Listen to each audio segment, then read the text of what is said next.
The story that did was a lot of questioning of the procedure, right?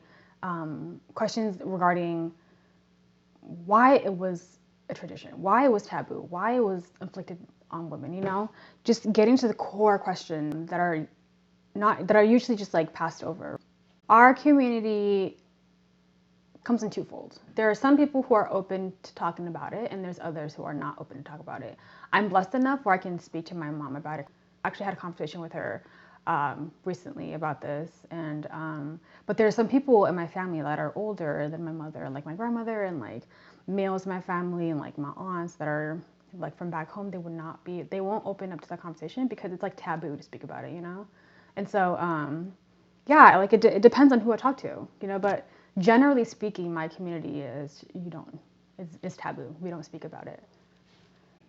I definitely enjoyed the storytelling. When we got the circle and like we were just pure with each other, we were one with each other, and we were also just allowed each other to be vulnerable. You know, I think that kind of space isn't really available most of the times, and the fact that we created that and that created a lot of change in people. I know it did in me.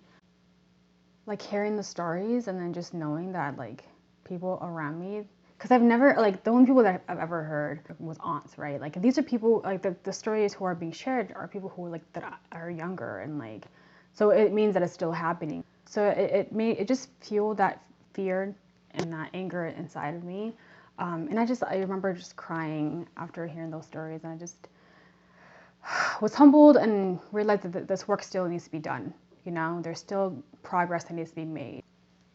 But the most important thing that I've learned is that this is not a story that's like on one country or like one race. It's something that's happening throughout the world.